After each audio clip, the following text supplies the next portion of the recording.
منیر اکرم صاحب یہ فرمائیے گا کہ یہ کیا سلسلہ ہے کہ ایک طرف ڈونلڈ ٹرمپ صاحب کہتے ہیں معاہدے کے قریب ہیں، پھر وہ کوئی نئی شرائط جو ہیں وہ لگاتے ہیں، اور پھر ایران کا سٹیٹمنٹ آ جاتا ہے کہ نہیں جی ابھی تک تو کچھ فائنل نہیں ہوا۔ یہ تو ایسے لگ رہا ہے کہ دونوں طرف یہ معاہدے کا جو اسکرپٹ ہے وہ بس لڑکنیاں کھا رہا ہے، اور اس میں ڈونلڈ ٹرمپ صاحب جو ہیں وہ تو اب لگتا ہے الٹی کلا بازیوں کے ماسٹر ہو گئے ہیں۔ جی، ڈونلڈ ٹرمپ صاحب کی تو آپ جانتے ہیں کہ دن بدن ان کے بیانات بدل جاتے ہیں۔ میری نظر میں ایک جنرل معاہدہ تو ہو گیا تھا، پر اب ٹرمپ صاحب کی یہاں ڈومیسٹکلی بہت اپوزیشن آئی ہے اور کرٹیسزم ہوا ہے، اور دوسری طرف سے اسرائیل چاہتا ہے کہ اس کے لیے ٹائم ہو لیبنان میں، وہ جو کچھ کارروائی وہاں کر رہا ہے، تو اس وجہ سے اس کو ڈیلے کرنے کی کوشش ہے۔ پر ڈیلے میں یہی خرچہ یہی ہے کہ یہ ایسکلیٹ نہ ہو جائے، کیونکہ حملے لمیٹڈ جو حملے ہیں وہ جاری ہیں ایران اور امریکہ کے درمیان ہرمز کے آس پاس۔ تو یہ معاہدہ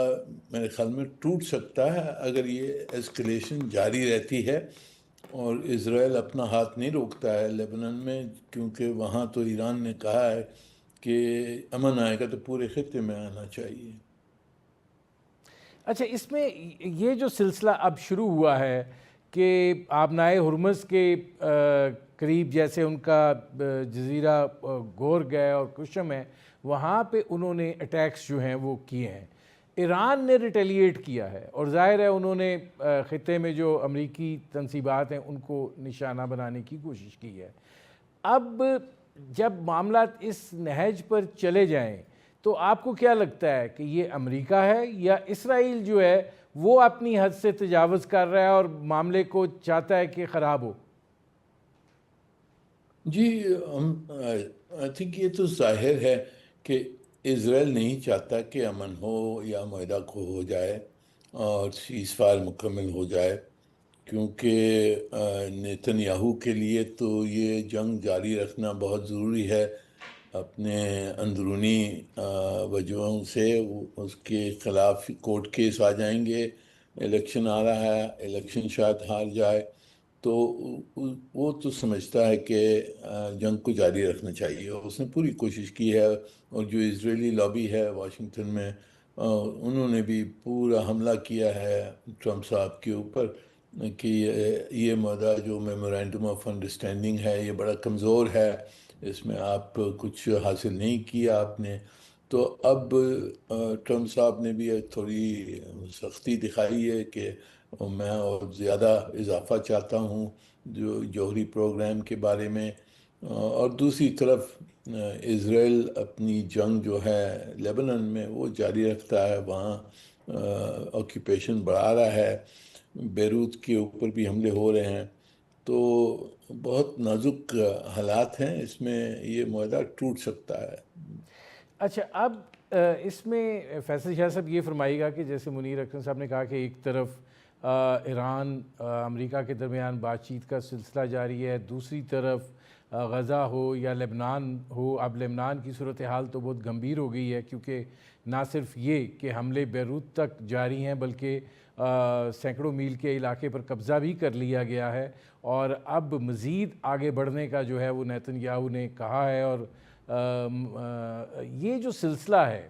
اب آج ایران کے وزیر خارجہ عباس عراقچی کا بھی سٹیٹمنٹ آیا ہے کہ جو لبنان کا جنگ بندی تھی وہ ایران اور امریکہ کے درمیان جنگ بندی کا پورے کمپلیٹ پیکج کے اندر شامل تھی۔ اب اس صورتحال کو لے کر ایک طرف امریکہ کے تقاضے بڑھ رہے ہیں، دوسری طرف اسرائیل کی جو شریدہ سری ہے وہ بڑھ رہی ہے، جارحیت بڑھ رہی ہے، تو یہ ان ٹوٹیلٹی کیا آپ کو دکھائی دے رہا ہے؟ بہت شکریہ ندیم صاحب مجھے پروگرام میں لینے کا۔ دیکھیں، منیر اکرم صاحب نے بالکل صحیح کیا اور بالکل واضح کر دی ہے بات.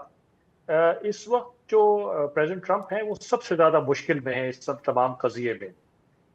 اس لیے کہ ان کے اوپر ریپبلکنس کا پریشر ہے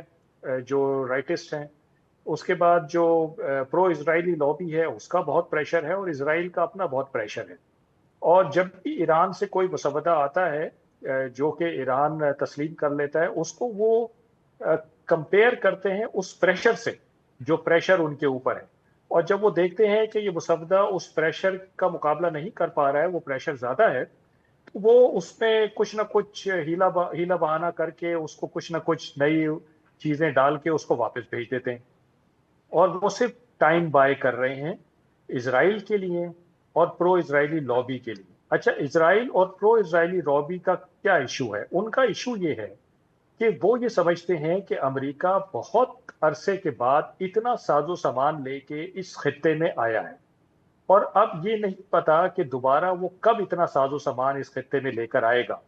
تو یہ جو موقع ہے اس سے پورا فائدہ اٹھانا چاہیے اور ایران کو تہس نہس کر دینا چاہیے، اس کو بالکل ملیا میٹ کر دینا چاہیے اور اس کو تباہ کر دینا چاہیے، کیونکہ اکیلا اسرائیل تو یہ کام کر نہیں سکتا. پچھلے سال جو 12 دن کی جنگ ہوئی تھی جون میں، اس میں ایران اور اسرائیل کی میں بڑا سخت تصادم ہوا تھا، اور آپ کو یاد ہوگا کہ ڈونلڈ ٹرمپ صاحب نے جنگ کے بعد یہ سٹیٹمنٹ دیا تھا کہ جنگ کے آخر میں ایران نے بہت زیادہ تباہی مچائی تھی اسرائیل میں، جس کی وجہ سے ہمیں بیچ میں آنا پڑا. تو یہ تو سب کو پتا ہے کہ اسرائیل اکیلا ایران کا مقابلہ نہیں کر سکتا، تو اس کو امریکہ کی مدد چاہیے، اور امریکہ کا ساز و سامان یہاں موجود ہے. اگر ایک دفعہ واپس چلا گیا تو پھر دوبارہ آنا مشکل ہے. اب امریکہ کے یہ حق میں نہیں ہے کہ ایران کو بالکل ملیا میٹ کر دیا جائے، ختم کر دیا جائے، کیونکہ امریکہ نے اتنی دہائیوں سے اس خطے میں اپنا انفلوئنس ایران کے بلبوتے پہ قائم رکھا ہے.